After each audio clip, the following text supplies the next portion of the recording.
Book 1, Part 17, October 1933. The 1st of October. Why is it, I wonder, that when one speaks of the mass man, one is always taken to mean the poor man or the working man? I am glad to see that Ortega y Gasset goes out of his way to puncture this error. If one wished to cite perfect specimen of the mass man, one would cite Henry Ford, Hoover, John D. Rockefeller. Speaking of Ortega y Gasset, how one wishes he could write better. In Spanish, for Spaniards, his writing may be first class for all I know, since I know no Spanish worth mentioning. But for English-speaking people, he needs an interpreter rather than a translator. In this, he is like the German Oppenheimer, whose invaluable book, The State, is so needlessly hard to read in English.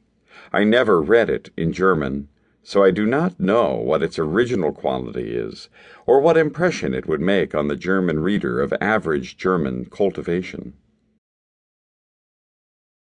The 2nd of October. I landed in New York this noon, and shall stay in the city for 2 or 3 weeks, probably, picking up by loose threads, and getting some idea of what is what.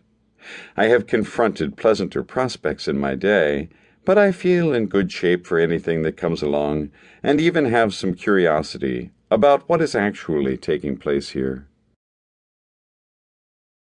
The 28th of October. I have not written a single line to record a single incident, thought, or observation in this place for nearly a month. I have no wish to do so, preferring not to trust to my day-to-day impressions, which have been much sharper by reason of my long absence in surroundings so different from anything here. When one returns after having been away for some time, certain characteristics of life here come out with great clearness. After a while, one's impressions of them are modified, and other matters come into notice. Some good things have happened. I have had the chance this winter to write a little book on the outcome, so far, of 18th century political theory. I have wanted to do this for some time. I would like the chance to give some of it in the form of lectures next spring, if I could get an audience, formal or informal, at some college or university. I shall try to manage this, if it is possible, but I doubt my being able to do it, as I am not in very good favor in those circles. There is some vague talk of an editorialship for me, which would be a temptation if it came to anything definite. The worst of it is that it would tie me down, and I am always drooping when in these parts, and only half myself. Nevertheless, the sense of being somewhat in the current of things again, instead of on the grandstand, might be a tonic.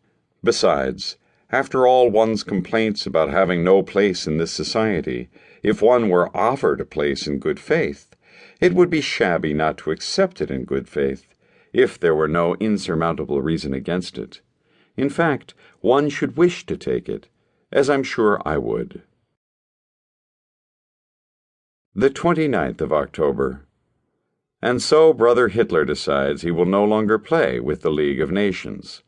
This leaves the League in a rather shuttered state, as Artemus Ward said, of that Confederate army after Lee's surrender.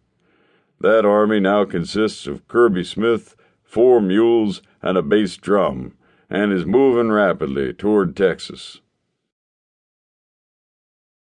The 30th of October. Public doings in this country are beyond all comment. Roosevelt has assembled in Washington the most extraordinary aggregation of quacks, I imagine, that was ever seen herded together. His passage from the scene of political action will remove the most lively showman that has ever been seen in America since the death of P.T. Barnum. The absence of opposition is remarkable. Republicans seem to have forgotten that the function of an opposition is to oppose. I say this in derision, of course, for our politics are always purely bipartisan. I have talked with many people. No one